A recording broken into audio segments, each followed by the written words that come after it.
Fuck, man. 15 more minutes.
Can't find cords.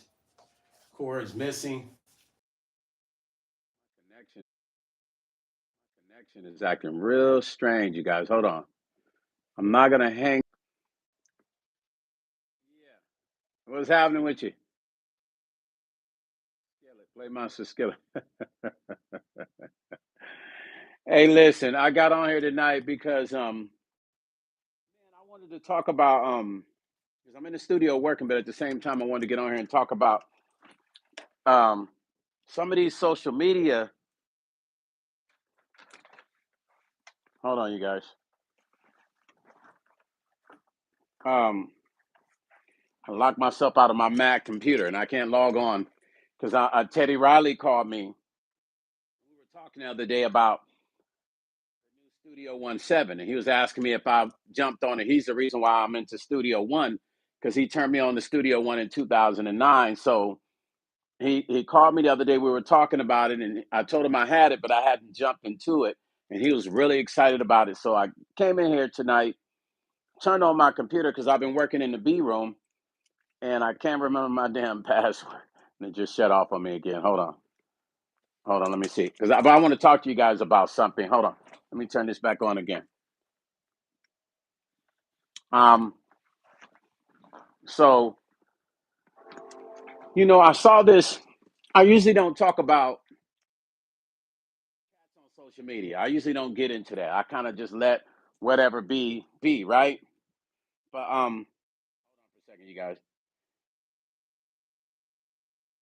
I got to do this real fast. Why this damn thing is not logging on? It's really doing some strange stuff. Time me out another 15 minutes. Anyway, uh, no, you know what? I don't work out. Am I saying this right? Is it light is in my face? Hold on. Is it Marcy J? Is that Mark J? Mark J. Mark J. I'm sorry, Mark J, man. Sorry about that, fam. What's up, brother Scott? Star Walker. Let me see. George, brother George, what's happening? R&B Talk Show. What up, Rashad? Listen, if you guys haven't subscribed, let me tell you, make sure you go subscribe to my buddy, R&B Talk Show. He has some of the dopest interviews on his show. Please go subscribe to his channel. It's right on here right now, the R&B Talk Show. My brother Rashad, subscribe to his show. He does live interviews with a lot of cool celebrities, and the interviews are always interesting. Please follow his channel because he has some really cool interviews, man. And I love the stuff he's doing. I'm proud of him. Um, my ladies. What's up, my ladies? I'm sorry, you guys. Listen, I'm doing the old man shit. I'm all up in it, but that's because my light is so bright here. But look, my man asked me, Mark J, do I work out? Mark, you know what? I've been a martial artist all my life. I train 3 or 4 days a week. I don't work out in the gym, but I train 3 or 4 days a week in martial arts, and I've been doing martial arts since I was a kid. I'm gonna show you something. It's how interesting. I'm not bragging because some people feel like, oh, he Stone does too much, but I just want to show you something since you brought that up. Hold on. So, just kind of want to show you a few things. Here's a few of my accomplishments in martial arts. This is just a few out of the many. That one right there, world champion. What is that? 2017 world champion. This right here is first place USA Winter Internationals Martial Arts Championship. Sorry. So, do I work out? Um, I stay fit, and at 54, I'm not gonna say the word proud, but I'm very happy with the fact that I've been able to keep myself in shape through the years because I honestly thought that by the time I turned 50, like when I was younger, I was like, I'm probably gonna be a big dude. And my idea, when you're young, your mind plays tricks on you. Like 50 in the 80s, in the 70s, when you thought of 50 years old, you thought of a person leaned over. And if I'm disillusioned on making this up, somebody correct me in the comments. But when you're in your back in the 70s, when you were young, you thought that 50 was gonna be like that old person where you bent over and you're like, oh, you know what I'm saying? Like, so in my mind, I pictured like at this age, I was gonna be a big dude, big stomach, and I'm barely making it around. But I always knew I didn't want to be that. Right? So I watched my older brothers. I watched their habits and what they did, and I always said, okay, I don't want that to happen to me. I didn't smoke. I don't drink. I drink every once in a blue moon, but I really don't drink. But I mean, I got tons of wine. So when my guests come over, um, I really don't indulge in a lot of things. I try to control my habits and things that I knew that was going to cause my body to go off the end of that cliff at the end of as you get older. So I always consciousness always told me to make sure that I take care of myself, right? To make sure that I take care of myself because most people don't think that I'm 54. Most people never guess it. They think of maybe late 30s, which I'm always shocked when they say, "Oh, you're about maybe middle late 30s." I'm like, okay, cool, I'll take that. But so that's my workout. I meditate sometimes 5, sometimes 7 times a day. I'm a Buddhist. I've been a Buddhist now for about 28 years. I believe in God, so don't beat me up for all the religious people. I grew up. My mom was an evangelist, so I grew up in church. And but for some reason, even when I was younger, trying to find myself, I was always catching myself meditating. I didn't know what I was doing. I started off in martial arts when my aunt. I was raised by my aunt. She trained me in martial arts at age 9 years old. When it was kung fu was the first thing I got into. She got me into that. And even before kung fu, I found myself meditating in dark rooms. And I remember my mom used to come in and ask me what I'm doing. She, what you doing, boy? And I said, oh, I'm meditating, Mom. She, meditating to who? And I said, to a higher power, kids, and get your ass out of that room. So nobody understood me as a kid, but I was already tapped into that. I didn't even know what I was doing. I didn't know what it was and why I felt like I wanted to sit and meditate. So when I got into martial arts, did a lot of meditation. We would meditate before and after class. And I was like, wow, this is cool. In my mind, I didn't tell the instructor that at 8 or 9 years old that I had been doing that. But when I became a Buddhist, I remember I remember talking to this monk and he asked me one question. a couple questions, but he asked me, "Why do you want to be a monk? I mean, why do you want to be a Buddhist? A Buddhist, excuse me." And I said, I told him the story about when I was young, and I would be in the room meditating, and my mom would catch me in the dark room asking me what I was doing, and he was like, he said to me something interesting. He said, "You were always a Buddhist." He said, "You were trying to find yourself again because in a past life you were Buddhist, and that's why it kept calling you. You didn't know why it kept calling you, but that was why." And he said he had never heard nobody share that kind of story with him. So then when they did the shakabuku in the other Buddhist system, when they shakabuku'd me, I kind of shared that story with them too. I mean, everybody was always intrigued with my stories, but I've always been an oddball. Now, I don't mean that in a bad way, but I represent those young kids with the glasses in school in band. I was in band. I was a nerd. In high school, I wasn't considered a cool dude. I wasn't on the, I was on the football team. But here's the funny part. I only wanted to be on the football team because I felt like all the girls liked the dudes on the football team. So I did. I played football. I didn't even play a season. I think I was on the football team for maybe a good 3 weeks. And I'll never forget the coach name was Coach Conkey, this white guy, cool white dude, man. He would cry every time we lost the game. He would cry like he lost his girlfriend. It was interesting. But I never played. I never played one game. I was a seat warmer. I was on that seat warming that seat, boy. I was good at warming the seat. I was athletic, but I wasn't big. I was every bit of 85, 90 pounds. I think he only let me on the team because he saw my spirit was a winning spirit, but he knew that I didn't know shit about no football. So, but I remember the first day, the first week I was playing football, this one dude kept messing with me because, like I said, I was a little dude. And I can't remember this dude's name, but I remember when Coach Conkey said him and I, something was going on. I can't remember what it was. It's been so long, but this dude had an issue with me, and he was picking with me, and I had that fighter spirit in me since I was young. I got six brothers, so I had to fight, right? And if I lost the fight, my brothers would whip my ass. So I had to win a fight.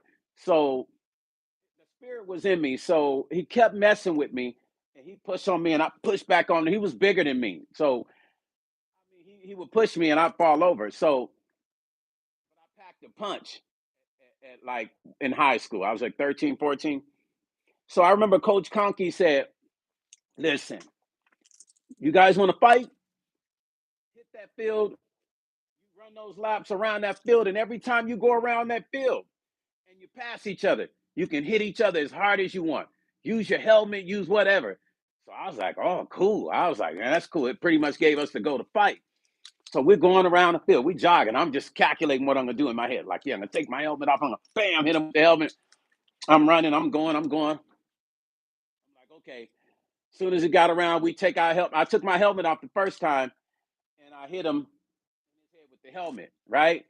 And then we went back around. So I guess he's like, "Oh, okay, you want to do that?" So he took his helmet off the second time. At the last minute, we both hit each other with the helmet. I was like, "Okay, that one ain't gonna work on the third round." Long story short, we kept doing this thing round and round until we were. I think he knew the real purpose of what he was doing is trying to create camaraderie through breaking our spirits and making us understand we got to work together. So by the time we got around, it probably was the 20th lap. We were so tired, man. We had hit each other. I was elbowing him. We were hitting each other with the in the pads, kicking each other, all kinds of crazy stuff. We got around to the last time we were hugged up on each other, and we tired, and we're breathing, and we hugged on each other. And he said he was sorry, and I said I was sorry. And I thought that was the most incredible thing. But through that, it taught me that he was teaching teamwork. Now, although I didn't last on the football team, and I think that year we had an incredible super football team, but I wanted to be cool, so I went and played football. I was done with the football. I've always been a musician, you guys. Always been a musician, a lover, not a fighter. Even though I will fight, but my spirit is more of a lover spirit, and I am a problem solver. I want to solve the problem. I don't want to fight with nobody. By all means, I try to avoid fights. That's always been my thing. but there's times when people put you, push you to the point where you have no choice. You're up against the wall. So I did that. Now I wrestled. Now I was great at wrestling. I wrestled. I was good at wrestling. That was my thing. I've always loved martial arts, boxing, and wrestling. I was good at boxing, wrestling, and martial arts. And so those and music, excuse me. But as far as sports, those are the things I was good at. So I stayed in my lane. The group I was with, we got a record deal back in the '80s. We were managed by Dick Scott Entertainment, the same label that same management company that had the New Kids. We were actually out on tour with the New Kids on the block back in the '80s. We were young, they were young. I knew Marky Mark and all the New Kids ever since they were little. Mark Wahlberg, Johnny Wahlberg, Danny, all of the guys, Joey McIntyre. Since we were young, we were managed by the same management company. So when we were in the paper, they did a big write up. I got it on the wall back there of us back in the '80s, and it was the most incredible thing to be out on that tour at 15 and 16 and to see the world and to be a part of something so great. But I've always been a square, you guys. I've always been a square. I don't really talk about too much of my history. For those that don't know about me, I don't really share too much of my history because I try to be as modest as I can and not brag. Uh, Even though people tell me I need to talk about my history and who I am and what I do and my past, but I'm real humble, man. I try not to do that. I like my message through my music to speak.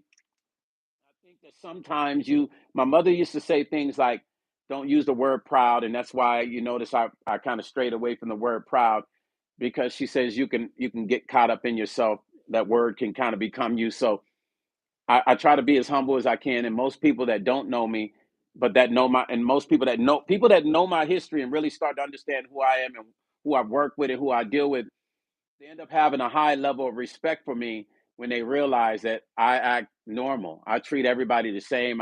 I'll get on the phone and talk to people. I'll chop it up with people. Now, don't get me wrong. Sometimes that puts me in a very compromising position because I make myself so accessible to people.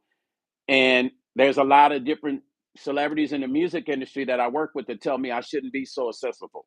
People shouldn't be able to contact me. People shouldn't be able to just get a hold of me. Everything should go through my management. But I'm not like that. I just feel that you got to reach out to the people. You got to, if the people love on you, you got to love back on the people. And so I think I will continue to be that way. Although there's a lot of people in the music industry who are very standoffish and they won't talk to people and they won't spend. I know a lot of celebrities won't even get on YouTube and do this when they really should, because it doesn't matter who you are.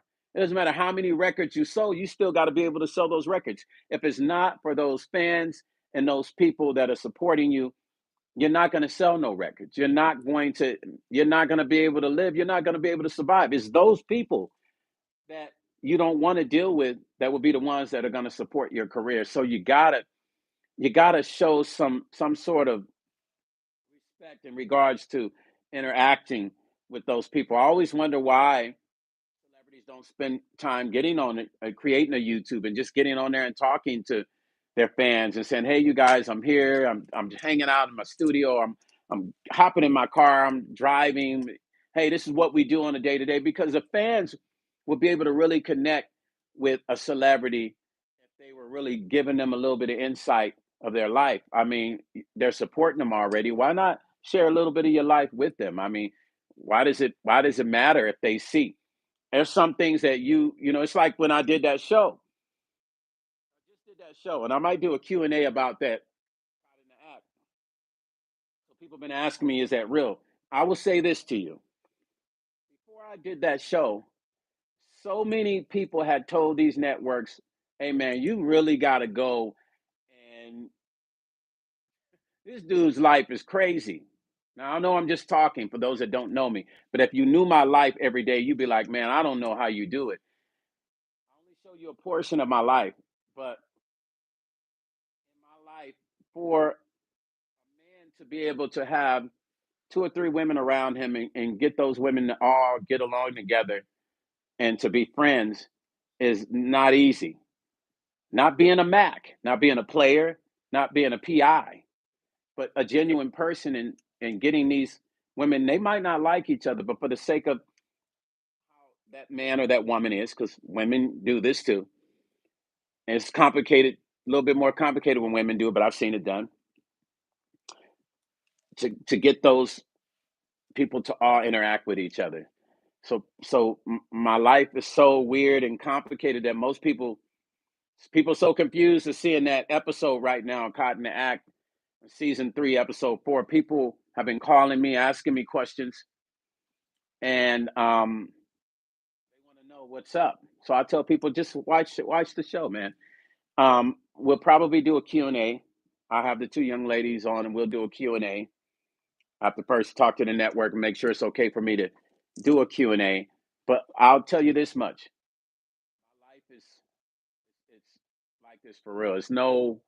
There's no cap in it. I live like that for real, and I don't make it seem cool. So for all the guys that's watching it, I'm not trying to be cool. I'm not trying to be cool. I just really love people, and sometimes as men, we can extend ourselves, and women too, and we can kind of get caught up in life because you've extended yourself, your physical and spiritual self, and now you've gotten caught up in a situation where you're like, you're kind of like, I can't. I I'm dealing with both of the situations, so I gotta try to just do what I can to make balance that out. So, is it real? My life. It's really my life. So, like I said, I'll do a Q and A, and we'll talk about that. Um, but it's really my life, and that's why when they people hear the story about my life, and people meet me, like if you're around me every day, you'll say, "Well, dang, I thought all that was on TV was, uh, I thought that was made up." No, it's my life. It's my life, and it is what it is. As a grown person, we all have things that we're dealing with. Some we share, some we don't. You have no idea how hard it was for me to share my private life to people. It wasn't easy. I said no. When VH1 came to me 2 years prior, I said no. I said, nah, I'm cool. Nah. Well, they say, yeah, it's true, but nah, I'm good. So I turned it down. Um, Now here's the thing. I turned it down because there was actually 3 women, but the third person, they didn't understand her English. And so they said that they didn't want to do subtitles and that people wouldn't understand what she's saying. So I was like, no, I don't want to do it because I didn't want them putting women in the story that I didn't know. I didn't want to interact with a woman that is really wasn't my real story and part of my real life. So I said no. So there's 3. Maybe this third one will be on this next show. I can't really talk about it, but it'll be another situation coming up. I end up telling you guys that down the road as things unfold. But so I said no for 2 years. So I remember saying to the 2 other young ladies, I said, listen, I know that you guys are expecting, because I told you that this show is probably going to happen. And, but I said no. And they were upset. Like, why are you turning away opportunity? I said, yeah, I'm not really. First, I was like, I don't want nobody to know my private business, because all of us are real, as humans, we're like, human nature's like, I don't want nobody up in my damn business, right? But then I thought about it. I said, damn, I'm in my 50s. I waited until I'm 50 to act this way. I'm like, that's some young shit, right? Like, privacy is privacy. Don't get me wrong, but I don't have any kids. So it's not like I got to explain this to my kids. And even if I had kids, I'd be like, well, your pops, you're going to grow up and you're going to understand everything you just saw, because it's the real life. It's human nature. But I said no. So 2 years later, I get a call, and MTV had the story, and they was asking why didn't I want to do it and would I be interested in doing it. And I still said kind of no. And they asked me why, and I told them why. And then they said, okay, well, this is what we'll do, blah, blah, blah, blah, blah. And I agreed upon doing it. But I went on Facebook. I asked everybody on Facebook, I said, if I share some of my private life, what do you guys think? I asked people, I wanted to see what people thought. And people were like, Stone, yeah, man, go ahead and do it. And I was like, okay, the majority of the people on my Facebook said to do it 2 years prior. They said, go ahead, man, do it. Go ahead, do that. So I was like, okay. I didn't want nobody to think it was weird. And people look at me a certain way online. I didn't want to people to look at me and be like, "Dang, Stone's like this and that," and I was like, "But I'm not doing anything that would constitute me being a bad dude. Like I'm not, I'm not hurting nobody. I'm not doing nothing crazy. So I don't think people are gonna look at me like sideways, like because every man and every woman has a story, some deeper than others. So I knew that okay, they probably gonna be like, damn, Stone, you putting your business out like that. But I knew they wouldn't be like really tripping too hard. Who is that? Dutch, what's happening, Dutch? Dutch Vanderland. Dutch Van Dutch, I know you, don't I? Dutch, I know you. Are you in the UK, right? You're not a DJ, are you? Who else is on here? Sneezes. I like that. Sneezes. That's dope. Sneezes, what's happening? Brother Nate, what's up? Brother Joshua. Is that Mullet Kid? What's happening? Hey, Brother Dutch, thank you. Thank you. Shoes shining bright. Thank you, family. Yeah, I try to keep it, I try to stay a little young with it. You feel what I'm saying? Paul, what? Marshes, what? What martial arts? Oh, what martial arts? Started off in Kung Fu, but here's the thing I was on the Midwest when I started off as a kid. So check this out. Here's a crazy story, right? I don't know. I just showed somebody say cook Waterberg. Yeah, yeah, yeah. The Waterberg burgers, man, are good. Big DeVoe, Paulie MK. What is it? And this guy, what? What you say? Bill Biv and this guy, what? Somebody said I'm 18 and I'm starting the ball. Listen, brother, I'll give you some stuff for your hair. It'll help. It'll really help grow your hair. Just remind me, and if I forget, um, go into my email or follow me on Instagram and Facebook and hit me up again about that. And I'll plug. I'm gonna find something that's gonna help you. Trust me, because I helped my younger sister who was losing hair from wearing all that weave crap, and I had to help her out. I got you, family. No worries. Make sure you hit me up. You're 50 and never made it. What somebody say? So the advice you were giving didn't work. I don't know who this person is, but they must want to be noticed so bad that they want to get on here and say some shit. So what we gonna do? We're gonna block this person because what I'm not gonna do, I'm not gonna play no games with no idiots on this live because you don't know who I am, homie, at all. Best believe, the idiot.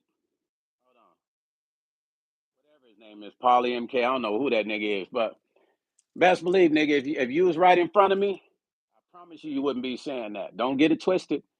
Don't get the curl and the glasses and all that twisted. Because anytime you hide behind the internet and you got all this to do, you ain't really about that life. So it's probably best for you to just stay right where you at on the internet. Keep that little negative shit off my page because you will get blocked, clown. You and your goddamn clown shoes will get blocked. We ain't playing all that over here. The dude that definitely ain't got nothing to do. Nothing to do. But anyway, let me get back to what I was saying. I can't remember who asked the question about the martial arts, but I got my black belt in Taekwondo, my first degree black belt. But I started off in Kung Fu.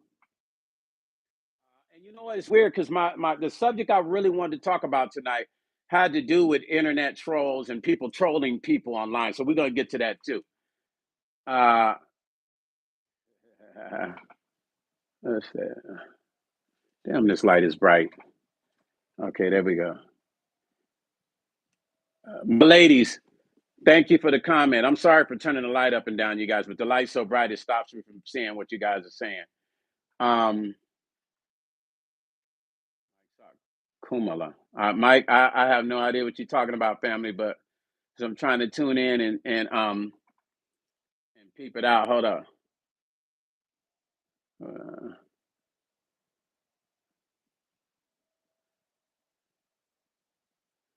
Uh, hey, Sean, I'm gonna your message. I'm gonna approve it because some reason it didn't show. Sean got me cracking up. He say, so my neighbor with the big titties is outside gardening today. Just wish his wife would wouldn't do that. Would do the same. Oh, you saying you wish his wife would? Hey, Sean, you bad, man. You bad. Hey, Major Keys, what's happening, bro? Eddie Kane, what's happening, family? Hey, brother Eddie, I do my own hair. I cut it, fade it. I do it myself. What I'm finding out is every time I go to the barber, they never really do my hair the way I want it to be done. They never really do it the way I want it to be done. So I grew up in the 70s and well, the 80s cutting it and messing up. I messed it up so much I used to have to cut it bald. So you learn through the years how to fade it. So I fade it myself and do my own little taper and hook it up myself. But yeah, I do it myself, family. Um, Somebody say, hey, hey, hold up. Who said that? Uncle Andy say both fentanyl, both fentanyl Harris. Hey, y'all got jokes tonight, man. Like I said, I don't know. There was one clown dude on here, man. I don't know this Paul. I don't know who this dude is. Paulie MK. I don't know who he is. Yeah, I don't know who this guy is. He says somebody say my mic is messing up. Hold on, y'all. Is my mic messing up? Can y'all hear me? Is everything okay? Is my mic messing up? My mic messing up?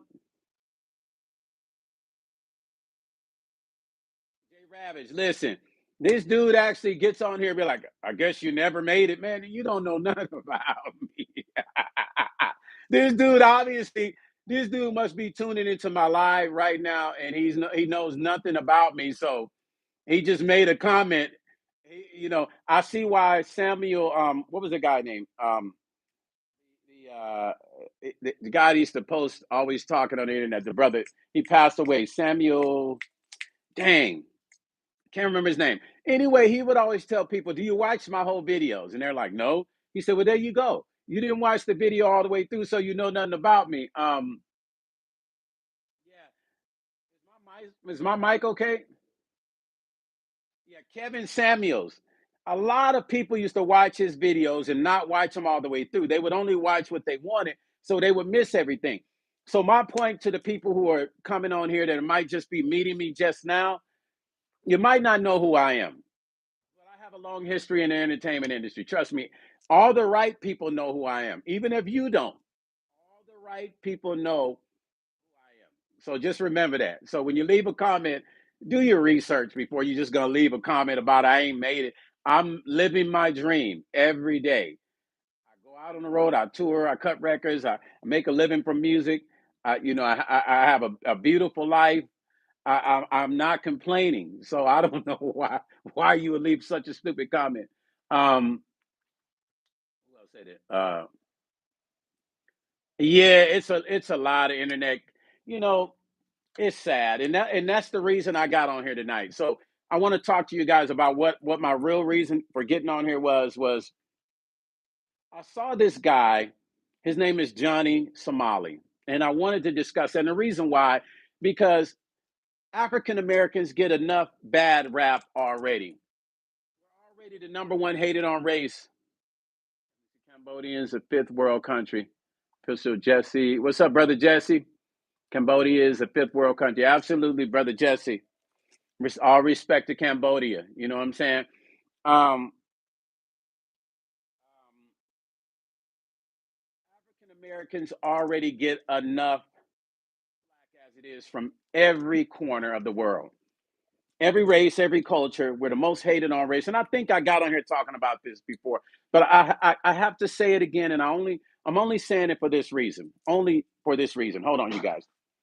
Um, because this Johnny Somali kid, I look at him, it looks like he might be a Muslim, right? I'm looking at his real name. And so I know this kid was raised right, and he's every bit of a nerd. Trust me, I know I was a nerd growing up in school. He's every bit of a nerd, even to this day. Like, I still feel like I'm a nerd. But like I said, I always tell people I got that thing. Though, you feel what I'm saying? So kid goes over to different countries and he insults the cultures of this country. He insults the people. Now, why am I making a big deal about this? Is because there's already a stereotype about African Americans. I don't care if you mix with black and white, you're still black. I don't care if you mix with Asian and black, you're still black. I don't care if you mix with Japanese and black, you're still black. Vietnamese and black, you're still black. On your birth certificate, it's going to say black. So rock with it and deal with it.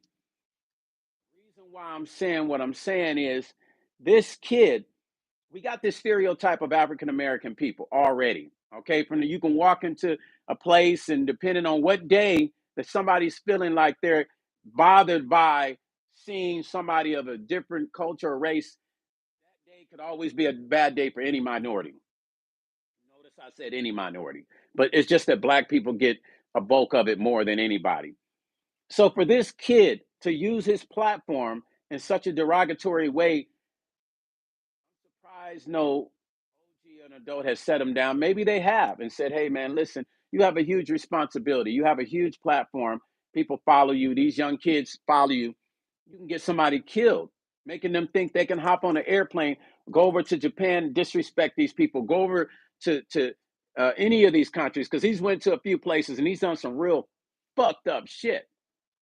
He just was in Korea and he was over there doing some foul shit. Now they have this memorial in Korea. Okay, it's a memorial because back when Japan had war with Korea, they basically had their way with Korean women and Chinese women. You understand what I'm saying? And they used these women. They pretty much enslaved these women and made them sex slaves. So it's a very bad stigmatism in Korea. They have a statue.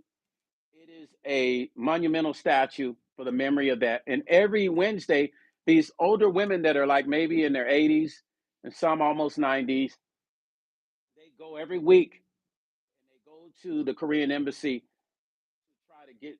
And Japan has already said they're sorry about it, but these Korean women they want compensation for what happened to them, kind of like the Holocaust in a way. They want compensation for that. And every Wednesday, these women meet at the Korean embassy, these old ladies, because they're older now, but this happened to them when they were younger.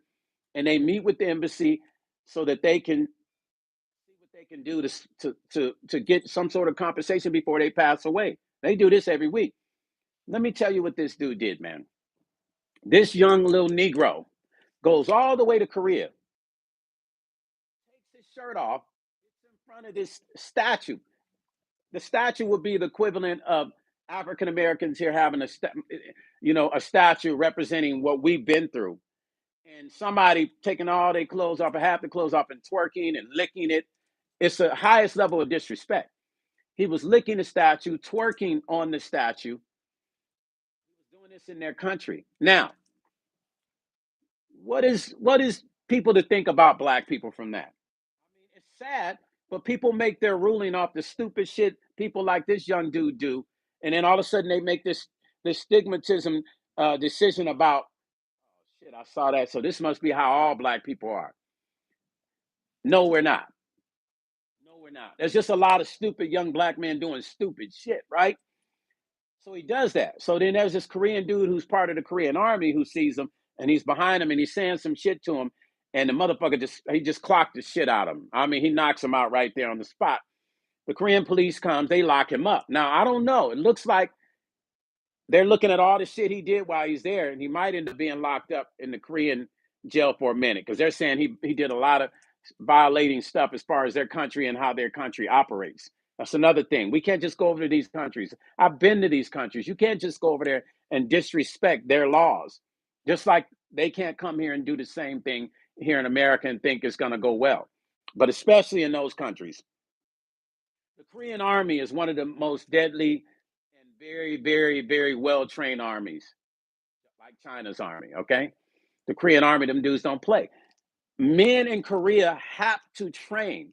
They have to go to the army. It's mandatory. It's not like in America, they draft you if they need you. In Korea, they got to go to the army. They have to. Now, when they're in the army, they train them in depth, martial arts and all that. So none of these dudes is punks. Like, I'm just letting y'all know, as a well-trained martial artist, these dudes are no punks. You might think they are because they're nice and you think they're timid and they'll let certain shit slide. He found out that day when he got knocked out. These are the wrong countries for anybody to go to. Any countries. We didn't see many Americans go to countries and do shit and get caught up and can't come back home. All I'm saying is for any Koreans that come across this video, all black people are not like this. Trust me. There's just a lot of idiots on this earth right now. And I won't say that I'm apologizing for it, but in a way, I kind of feel like I have to because I represent all those black people that feel the same way. We're not like that. That shit that kid did and the many other ones that might do some shit after that or the ones that are currently doing shit does not represent all of us sensible African Americans in America. That shit is just some stupid ass shit. And all this clout chasing for views and doing shit to get views and make people boost your numbers up on you ain't got to do all that. There's so much shit you can do to promote your channel. There's so much you can do to get attention without disrespecting somebody's culture. I was appalled when I saw this young nigga doing this.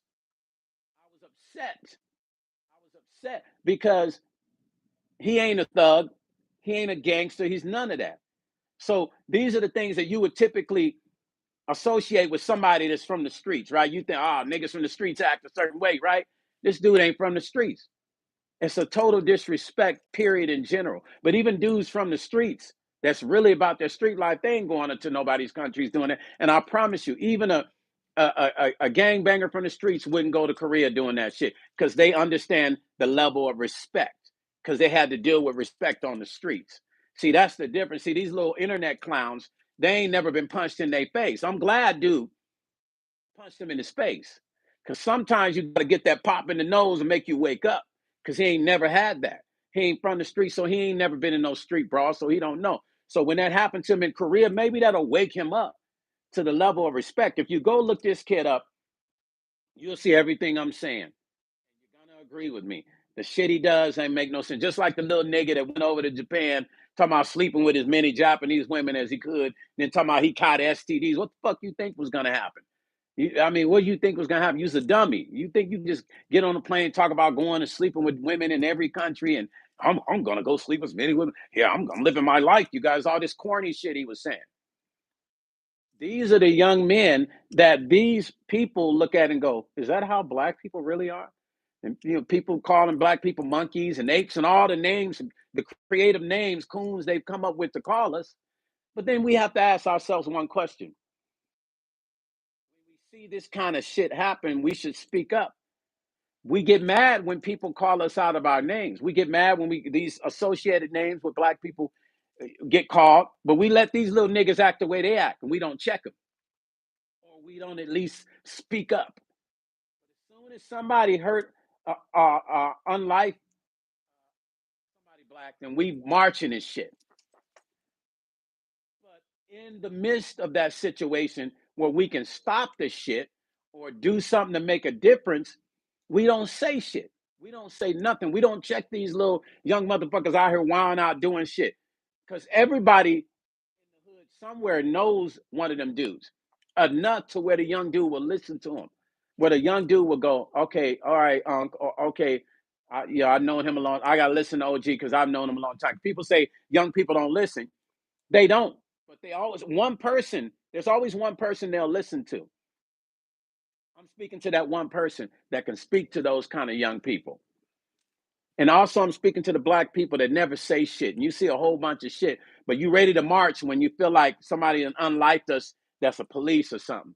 And y'all ready to march and do all kinds of liberation shit. Let's go, go, go. But you never say shit when your own people's doing shit. You never check them because that all unspoken snitch shit and all that other shit that goes on in our community.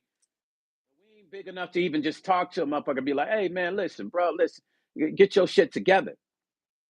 So that they don't have to go down a certain road or make a mistake where we ain't out marching. Because that your little knucklehead motherfucker, we could have said something too, or set him down and just say, hey, man, get your shit together, man. Because there's always one person they will listen to in every borough and every hood around the world. I don't care what you say. There's always one person that can get to that young man. It might not be the whole community, but there's one OG they're going to listen to. That's our responsibility. Y'all don't ever forget that shit. That's our responsibility. I'm tired of seeing young black men get online and do stupid shit. And we don't say nothing. We don't speak up about it. We don't hit them up and be like, hey, my man, listen, you need somebody to talk to, hit me up. None of us say shit.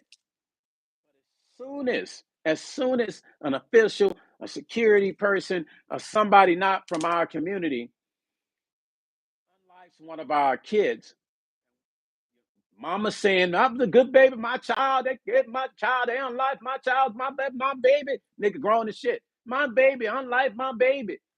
Your baby was a fuck up. That's the real truth. How do we get control of that? Just like clowns, like one of the clowns that got on here. Obviously, the clown that got on here earlier. Thank you for whoever subscribed to my channel. Oh no, it's Jay Ravage. Okay. I thought somebody had subscribed. Listen, for the clowns, even the clowns that get on here and they say stupid stuff that don't know me, it lets me know two things. That's an undisciplined mutt. What's up? What did I say? Fluffy campus. Fluffy campus. What's happening? That lets me know that person is a uncivilized mutt. Zito, Utah in the house. What's up, Zito? What's up? What's up, fam? Thanks for clocking in, Zito.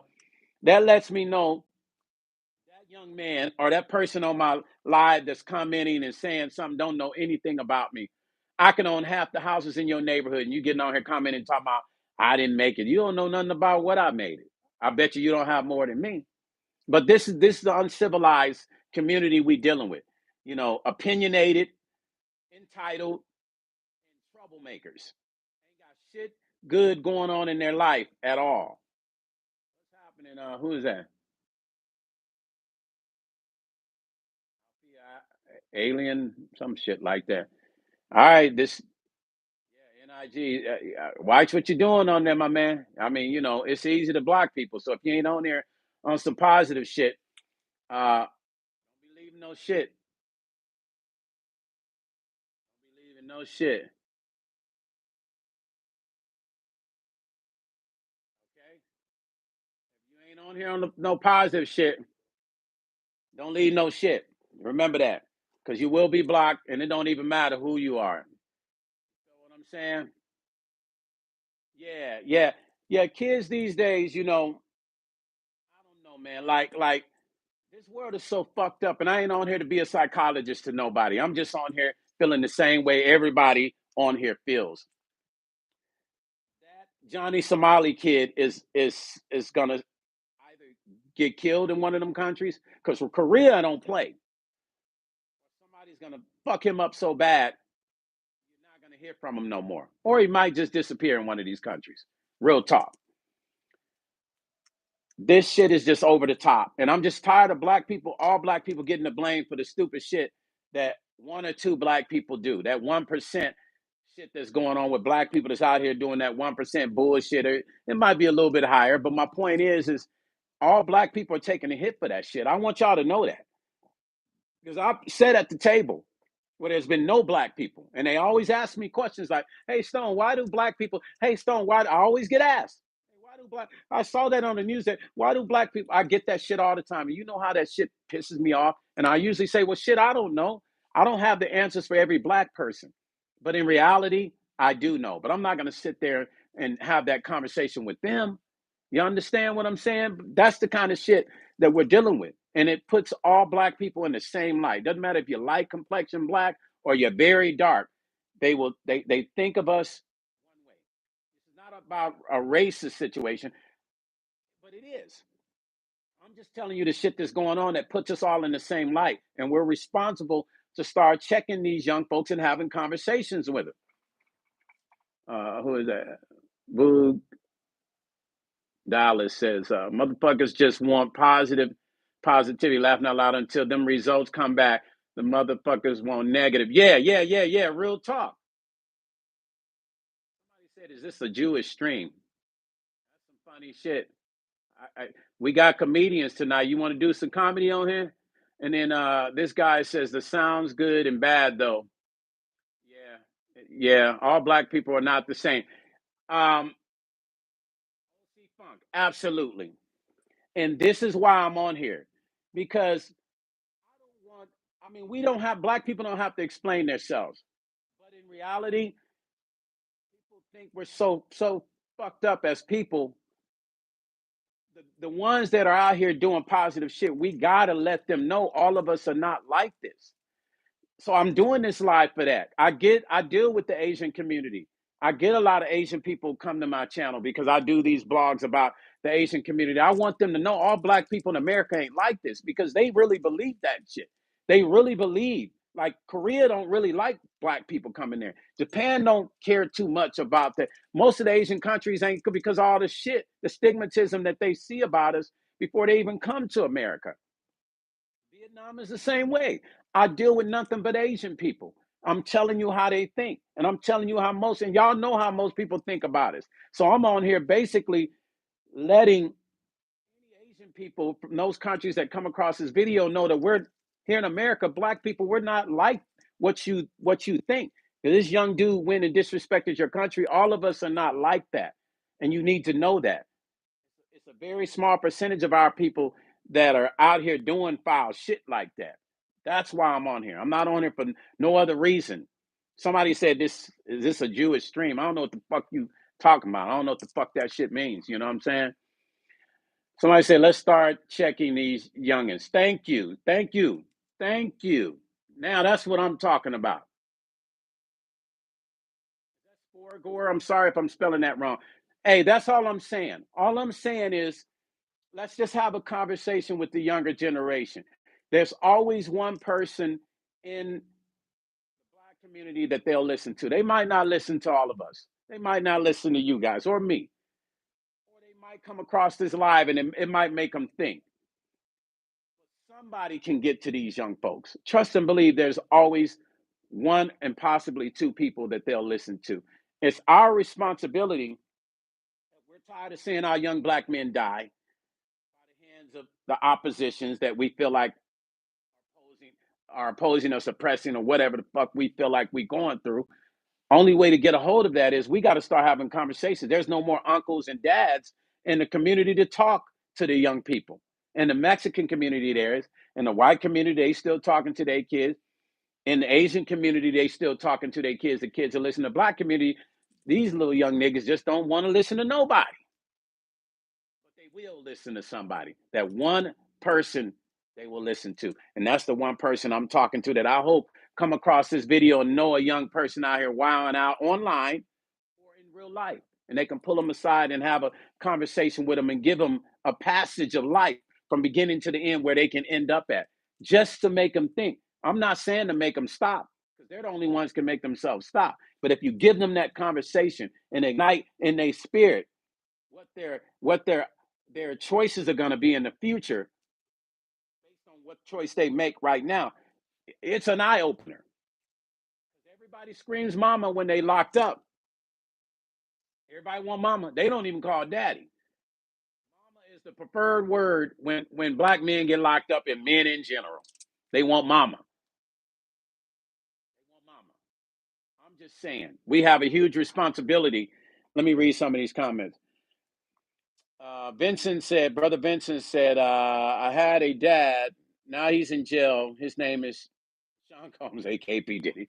Vincent, why are you getting on here doing comedy? Come on, bro, man. I'm being serious, bro. Come on. Why are you messing with me, Vincent?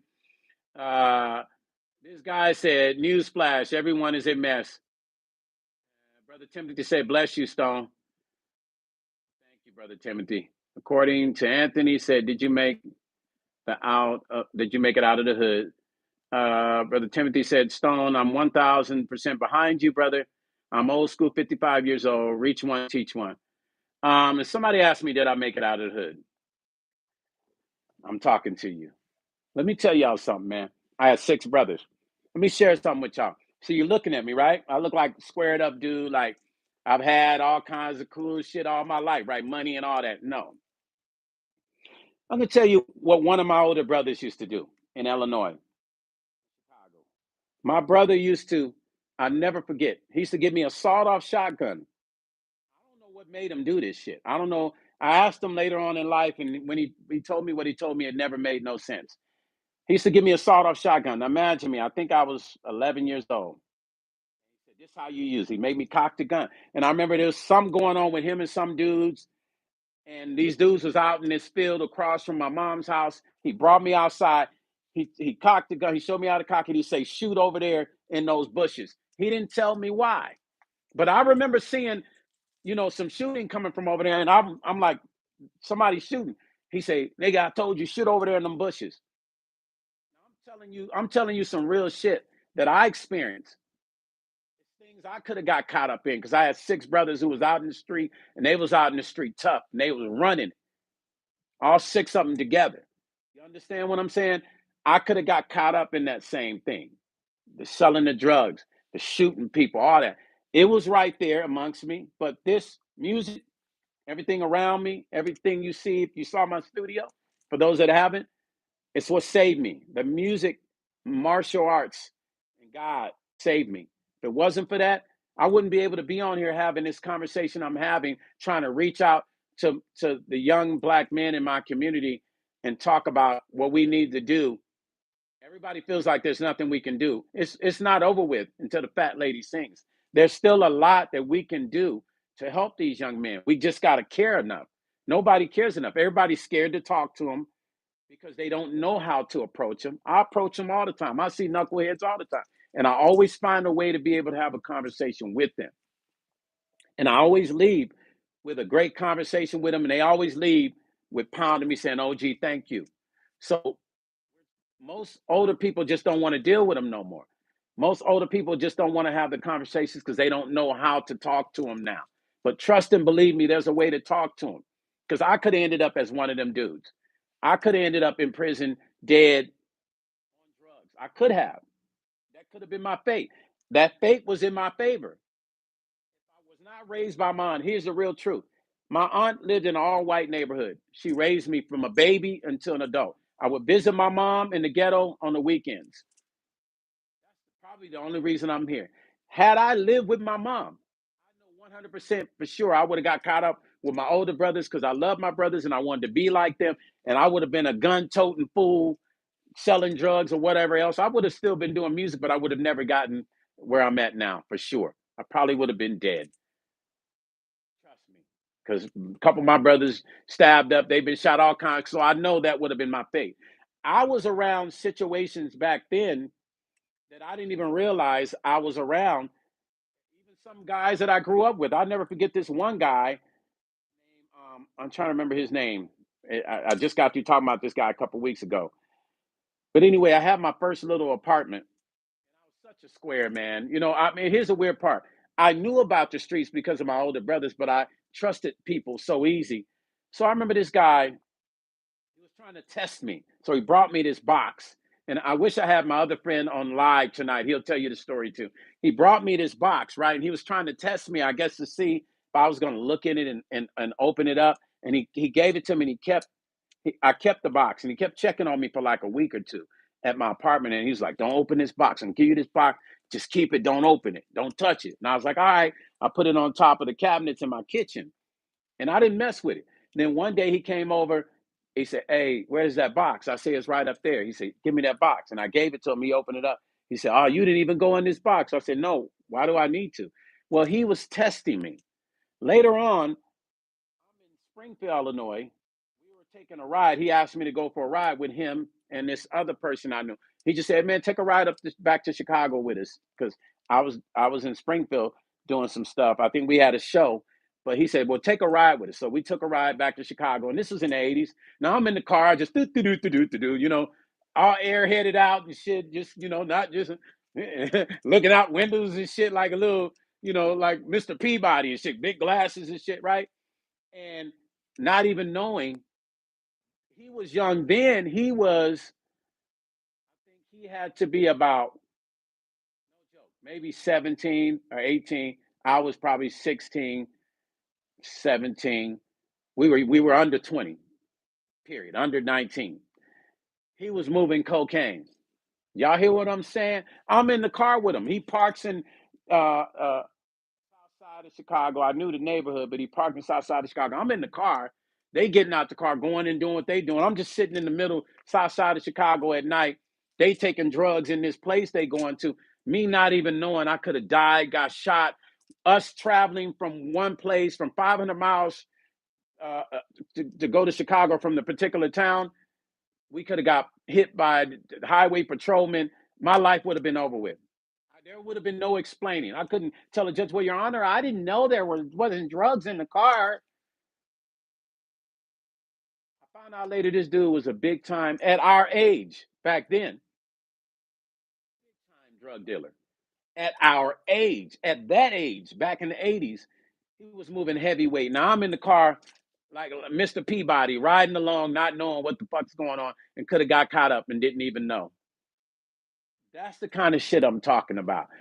So I tell young people that story about being associated with people, being careful. And sometimes you don't know what people are doing. I could have lost my whole life and everything that I worked for by just, if that dude had got busted, or I could have got shot. Because what if they had robbed them? What if they had came to the car to rob me when I was in there by myself? Me not even knowing, they asking, where is it? Where is it at? I'm like, what are you talking about? This is why we're responsible to talk to this generation. There is no future if we don't talk to them.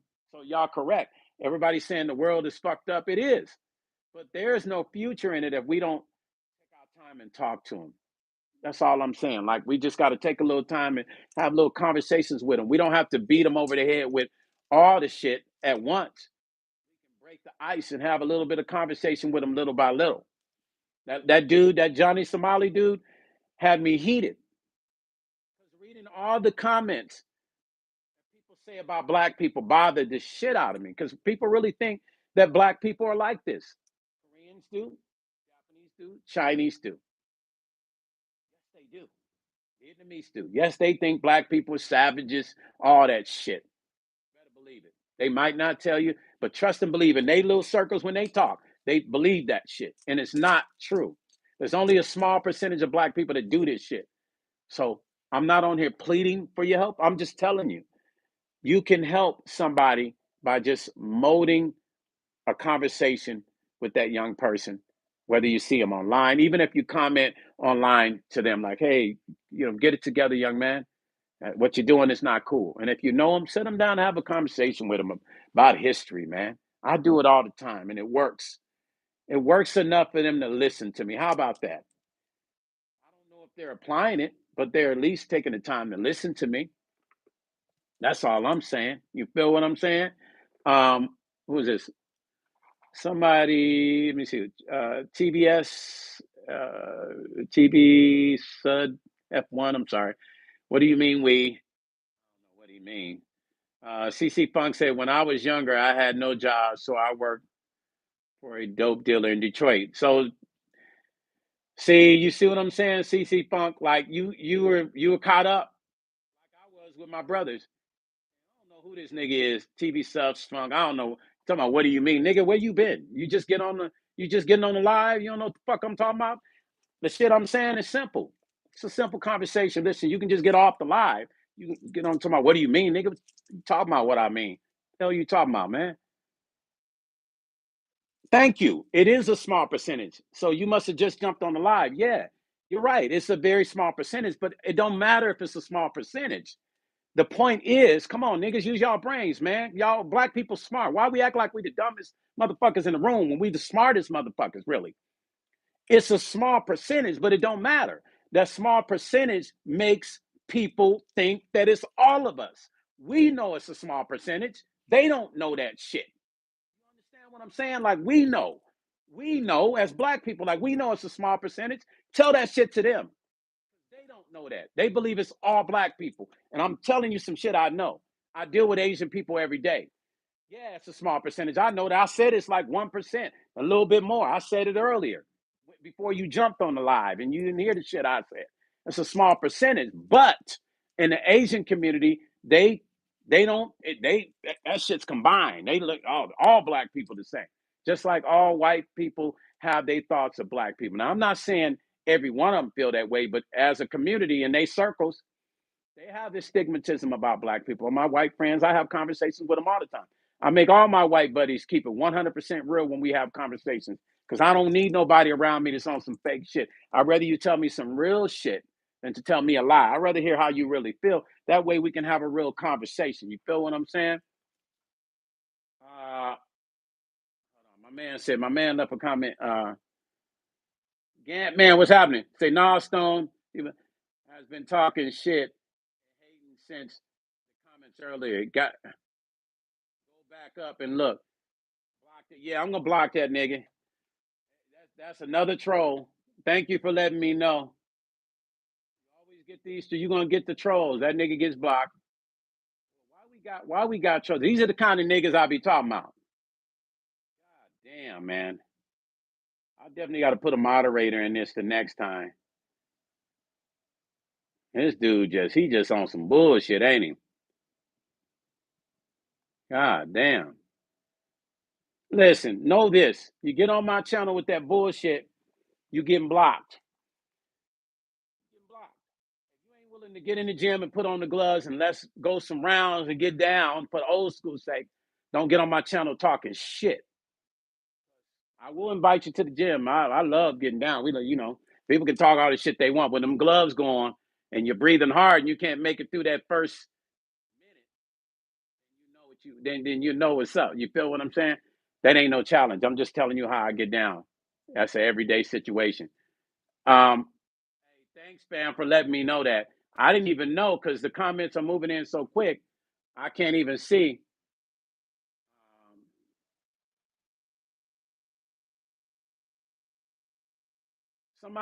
Somebody left a comment on there. They're called according to Anthony. According to Anthony, he said this. I'm not gonna post it. Say, brother, really act like poor white people don't do bad shit. Now you see how dumb our young people can be. This gotta be a young nigga sitting. This ain't no OG nigga. This dude just said, brother, act y'all just heard what I said. My mind's moving so fast. Basically, he's saying white folks that are in a poverty situation don't do the same shit. I ain't talking about white folks. You addressing me like I should be having that we'll have that conversation on another video. I'm talking about shit that happened because once again, if you're jumping into my live, niggas pay attention to what I'm saying first. I mean, god damn, you jumping in my live and you just saying shit and you ain't heard shit. I am saying that this young black man named Johnny Somali went over to Korea and he did some fucked up shit and disrespected their culture. So let me make this a little bit more clear.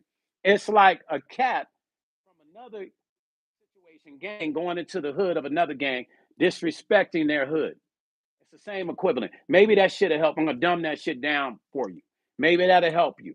It's like you being from one set, this cat from another set, and he coming over there fucking all y'all shit up. Does that help you understand it better? This young black man went all the way over to another country to disrespect them. It sheds light on the black community. I don't care, nigga, A, B, C, D, E, F, G. If you don't understand that shit, go back to school. It's simple mathematics. The shit is not cool what he did. It makes all black people bad. I don't give a fuck if us black people know it's only 1% of us or close to 10% that do fucked up shit in the younger generation. That's not the point. The point is, it's making the conservative black folks and the knucklehead motherfuckers look bad too. Because the real knucklehead motherfuckers ain't even doing that corny ass whack shit. The real gangsters ain't over in Korea doing that because even they would go there with respect. That's what y'all don't understand. The real gangsters wouldn't even go over there with that shit. They would show up with respect over there. Hold on, y'all. I got to change this light out real quick.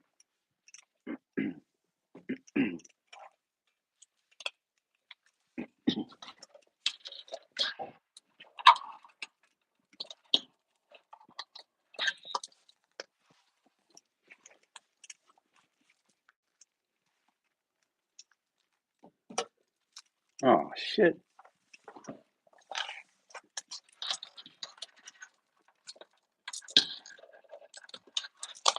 Okay. There we go. Okay, sorry you guys. I had to change that damn light out. Listen, I don't know, man. How can you be like based on ancient history? All right, we're gonna go ancient history. 12 tribes of Judah, right? The Moors. Black people vibrate on the highest frequency there is as a culture of people, right? But here's how we get caught up in a lot of shit. Jay Ravage, what you say? Jay Ravage said, wasn't for producing music, playing video games, and watching anime, I would be in the streets doing things I'm not supposed to. Absolutely, Jay Ravage. A Major said, I agree, Stone. You need some moderators on this channel, bro. Yeah, I'm gonna put some moderators on this channel, man, because you know, you get. I guess you. What's happening is I'm getting some clowns. Hey, CC Funk, thank you, fam. This one here is a rhythm guitar. HK, Pakistan women, very nice. HK, are you a male or female? I'm sorry, I'm just asking because you said Pakistan women, very nice. Um, Somebody said definitely in the Jewish community, definitely. Who said that?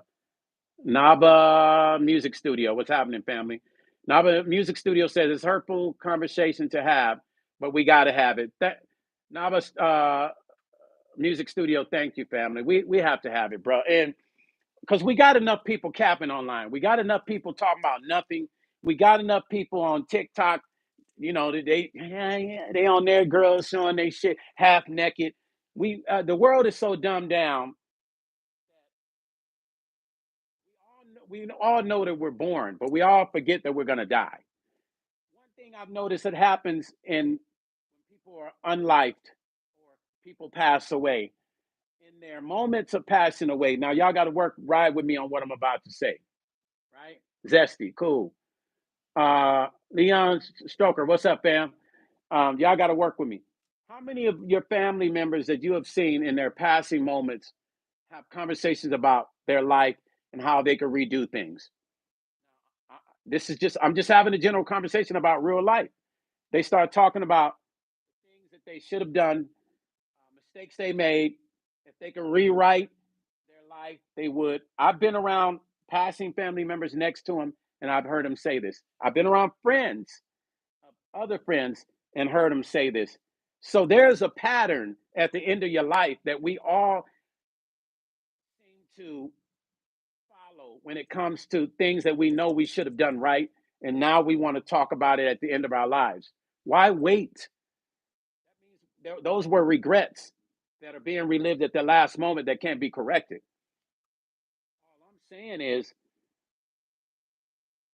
it can be fixed in a way of small conversations. It might not be in this lifetime, but the spark that generates the correction happens in the conversation that you have with somebody, the time that you take. Prime example, I'm on here with some positive shit tonight, right? Korg has the micro Korg 2 out. Hey, listen, CC Funk, thanks for reminding me of that because I want to check out. What I'm going to do is see if Korg will send me that to demo it and to do a review on it because I heard I got to let Teddy Riley know about it too. I heard it's supposed to be super dope. But like I get on this live tonight and I'm talking about this, and immediately the devil goes to work. The darker frequencies get on here, and these are just people ain't got shit to do. They sitting in their house or their apartment, and they get on here and they say the stupidest shit. I mean, some stuff I didn't even post. There's some people that commented that I didn't even approve they comment, but if y'all would have saw it, y'all would have said, "What the fuck is he talking about?" They said stupid shit. I mean, the shit didn't even make sense. I didn't even post the shit because it didn't make sense. Yeah, by Corinthians. Kelvin Ricardo. Val Corinthians. Huh. Okay, what's up with Val Corinthians? Hold on, I'm trying to see. Am I seeing that right? Cambodian Mystique says, Grant, man, there's a lot of ignorant trolls. Don't need to block them all. Yeah, well, I'm going to go in here and delete any comments that are in here later. I just can't as I'm going. That's why I need a moderator. I just need a moderator, just like the dumb nigga that just came in. There's some dumb. These niggas be dumb. I swear to God. But you can't take that stuff personal. These are just some sad black folks. They ain't got to necessarily even be black. Let me check myself on that. This dude named DK, whoever he is, he's definitely a dummy. Definitely a dummy. That little nigga is a dummy. Um, yeah. So we go together. On you rock. Thank you, family. Sean said, "I see you." What'd you say? What? I see you, booger. Who is that? Sean. I see a booger. Come get it. Yeah. So anyway, Corinthians the best team in Brazil. Hey, Ricardo, that's the best team in Brazil. Thank you. The Corinthians. Is it really? Corinthians. Okay, the Corinthians, the best team in Brazil. Go Brazil. Go Corinthians.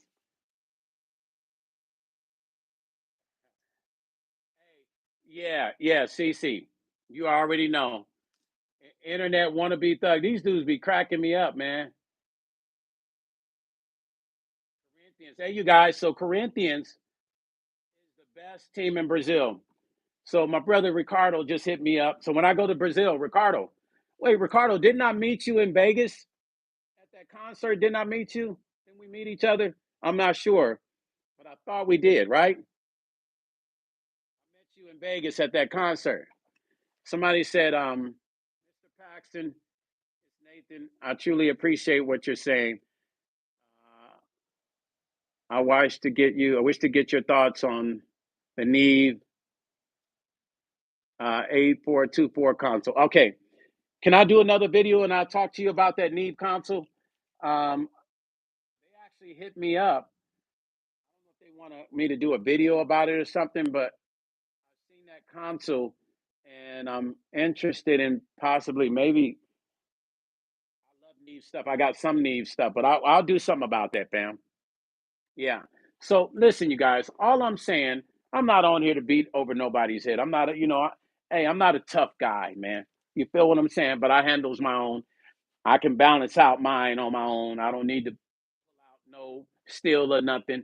These hands work and these feet work as good as any. I'm just on it for the love, man. I just don't want nobody to put this bad stigmatism on the African American community. I'm tired of us being the punching bag for everybody's emotions and everybody's and blaming our community for everything that goes wrong. I'm tired of it. And me as an artist and having a platform, if I can make a difference by small conversations like this, I'm going to do that. That's my job to do that. You know what I'm saying? Like, I'm only having a serious conversation. Somebody said, "I see your booger." I mean, that's some funny shit, but it ain't that funny to break a great conversation. I mean, come on, out. Nava Music Studio said, but we got to have that conversation. Every other ethnicity and race has it, but we get upset when it's time for us to have it. Nava Music Studio. That's why the idiots got on here and was acting the way they were acting, because those are probably the idiots that act that way. So it's like you can't stand to hear shit when you know that's how you really are. So they get on these comments and saying some stuff I didn't see, but CC Funk caught it and Cambodian Mystique caught it. I haven't seen it, but I'm gonna go after this and delete all that shit. Sometimes after I post live, it doesn't even post the live comments anyway. I don't know. I guess I haven't figured out how to do that shit. But Brother Ricardo said, "I don't speak English, but I like your haircut." Thank you, amigo. Gracias, amigo. Gracias. I appreciate you. Um, uh, my name is Hunt. What's up, Hunt? What's happening, family? Welcome to my channel, fam. Thank you for tuning in. CC Funk said, "Don't need to absorb somebody's anger." Amen, CC. Thank you, brother. I appreciate you, man. Wally G said, "China will always be number one." Yeah, yeah. It is, it is what it is, brother. You know what I mean? It's like they got it together. What can I say? I can't even argue against that, because it is really what it is when it comes to financial and the military and all the other stuff they got going on, man. We once were that way as a nation, here in the U.S. and hopefully we can get back to financially being our dollar can be worth what it used to be worth. Right now, our money is worth shits right now. But you speak Portuguese. Oh, okay, gotcha, brother. Thanks for correcting me. Okay, Portuguese. Yes, definitely different. Okay, thank you, brother. Listen, brother Ricardo, I appreciate you tuning in. We got together. Says Amen, brother. Speak. Hussey SM says China number one. What? Somebody else commented and said China number one. I think they're talking about the economy and they got to be talking about that. Hey, brother Sean, man, listen, that's love. Listen, brother Sean just shot me $10, man. That's all respect, man. I appreciate that. Thank you for the love. I truly appreciate you doing that, family. Thank you so much for the love. That's real love right there. Um, Thank you for the $10 donation. Nabu Studio said, Mr. Paxton, the new EPS coming out in 3 weeks. Nathan Bankhead, that's what God told me. I got to get with you just for follow up consultation. Oh, wait a minute.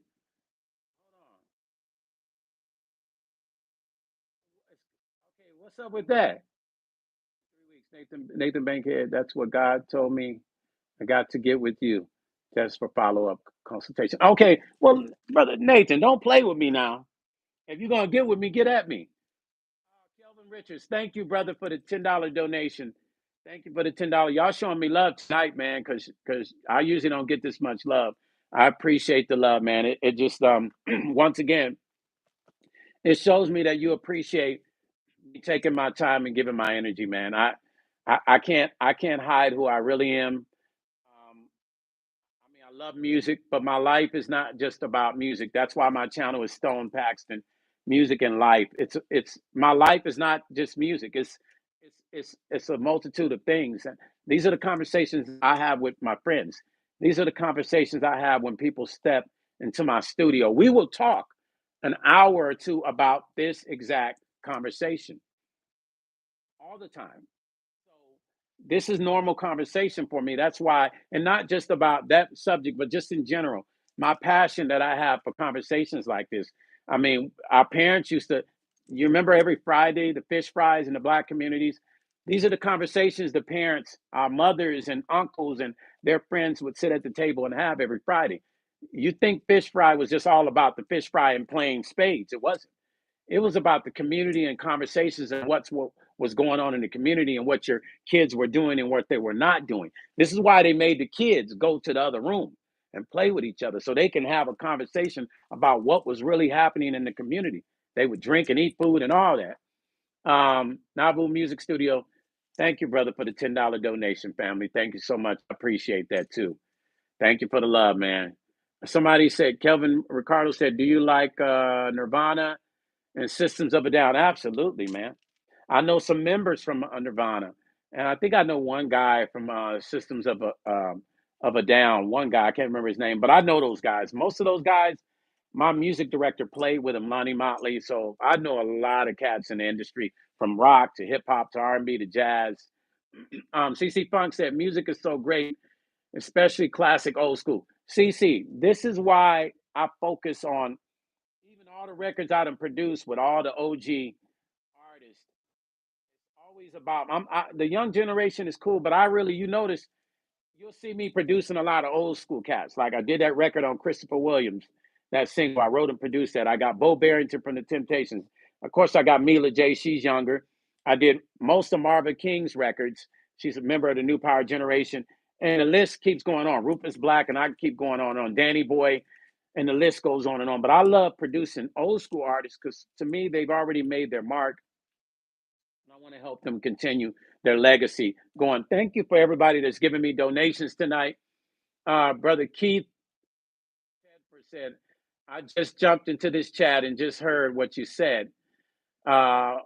Put them in the room and you let them play with each other. I'm definitely not Sherlock Holmes, but I don't want to. I want to figure out this. You said I'm definitely not Sherlock Holmes, but don't want to figure out this mystery. Yeah, you know what? I was thinking about. I was thinking about actually letting them stay on the live, but what happens is they become more of a distraction. And then people start paying attention to the stupid stuff they say. So the best thing to do with an idiot is to let them propagate in their own world of idiocy. You feel what I'm saying? So I blocked them, and I still got to go back and block the other guy. But you let these guys just kind of do. Just let them. They need to be amongst each other. Idiots need to hang out with idiots and play spades and figure out the idiot terminology they use because only they understand it. And so, but I do understand what you're saying. I thought about it initially and I missed it. If it wasn't for CC Funk and Cambodian Mystique, I wouldn't even saw some of the stuff they're saying because the lights are so bright on me. I can't see everything everybody's saying. I got to get really close to see it. Um, Listen, man, I don't want to make this live too long because I don't want to hold you guys. You guys probably have a lot of shit you could be doing besides listening to me talk. But I will say this here. Thank you, family, for taking your time to listen to me. This wasn't a rant. Um, I'm going to change the title to this video. It definitely wasn't a rant. I appreciate you guys for taking your precious time out and spending it with me, hearing me talk about everything that's going on in my mind and the things that I see, the few things that I see. Thank you. And for my people that donated, you guys are amazing, man. I don't really know what to say because I don't ask for donations, but I appreciate them. I definitely appreciate them because I can talk, man. It just shows me that you appreciate the time that I took to leave these comments. Let me go here and block some of these. Somebody put nig. I guess they was trying to put nigger. So we gonna block him. It just shows you the hate, boy. People be on it, man. Y'all see what I'm saying, all right? Y'all see what I'm saying? It's real out here. I'm going through these comments now, seeing some of the idiots. It's real out here. These cats really be on some crazy stuff, man. Um, Thank you for the donations, you guys. You guys are amazing, man. Let me see if there's anybody I missed to say thank you. Is that Nadia Diata? Good morning from Senegal. Senegal. Hey, you guys, Senegal is in the house. What's up? Am I saying it right? Is it Nade? Nade? Hold on. Let me get closer. Is it Nade? I think Nade Diata. Please correct me. And make sure you guys subscribe to my channel. Also, make sure you hit the bell notification so that when I go live, you automatically get that bell notification when I go live. Senegal is in the house. That's beautiful. I don't think I've met anybody from Senegal. That's beautiful, man. How's the weather in Senegal right now? How is the weather? Somebody else just sent me $1.99. Who is that? Somebody said, you're a real one, Stone. Keep going live. Apex Allen. No, that's not Apex. I'm trying to see who gave me this donation. CC Funk said I was a percussionist and I switched to keyboard. CC Funk, you're dope, fam. Did you just donate that 199? If you did, thank you, family. I just want to give respect to whoever donated it. Thank you, family, for the donation. I'm surprised I got Senegal in the house. Thank you for coming into my home, you guys. Listen, have an awesome night, awesome morning, awesome afternoon in your country. And I'm going to do this more because people are asking me to go on live and talk more. Also, if you haven't seen the Caught in the Act episode of me on MTV Caught in the Act, it's season 3, episode 4. You can get it. You don't have to go to MTV and BET. You can actually go to Philo or you can go to Amazon Prime and make sure you put in season 3. I am episode 4. Season 3, I put up the West Coast sign at first. Hold on. That's how you've been in the West Coast so long. I threw up that West Coast sign, didn't even know it, but I missed that. Hold on, I can't do that. There we go. But did I do it right? Yeah, anyway, whatever. So make sure you hit the bell notification. But check out season 3, episode 4. My hands want to do that. Episode 4. Season 3, episode 4, Caught in the Act, MTV, Tammy Roman. It's on Amazon Prime. So for all you that didn't see it, watch it. I might go live tomorrow and do a Q&A. and talk about it. I'll have Vanna on, and then I'll have Mystique, Cambodian Mystique, on when she gets back into Vegas. Have her on to talk live too, okay? And we'll discuss the episode, the things that we can and we can't discuss. All right. Hey, peace and love, you guys. You've been amazing. The haters show up and show out. CC Funk, much peace, family. And for my man that hit me up about that Neve console, and also the young gentleman that hit me up about the hair. If you need me to give you some tips on some hair growth stuff, make sure you hit me up on Instagram or Facebook. Peace and love, you guys. I love you, man. Like your nephew. I love you like your brother. I love you like your neighbor.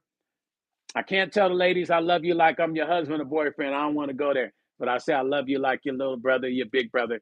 Blessings. I'll catch you on the next live. Okay. Now, what I got to figure out now is how I can, when I save this, so that I can see the comments play live again. So, I got to figure that one out. So, because I don't do this that much. So, all right, you guys. Take care, y'all. We go together. I see you. Peace and love, you guys. Let me see if I can do this. Gant Man. Yeah, always, Gant Man. I appreciate you for watching every last one of you guys. I'm going to catch you on the next one, too. Jay Ravage, I see you, family. Let's see if I can figure this out. Peace and love. Here we go. Sad World LLC. Did you just hop in? You've been in with me, right? I'll see you guys on the. I'll probably see you guys tomorrow. I'm gonna go live tomorrow. Okay, so make sure you guys push that bell notification so you know when I go live. All right, I'm outie. Let me see how I can end this damn thing now. That's that old man in me now. Look at me. Okay, good. I'm glad you were on, family. I appreciate you being on. How in the hell do I end this? Oh my goodness, look at this. This is crazy. Oh, okay, here we go. Oh, there it is.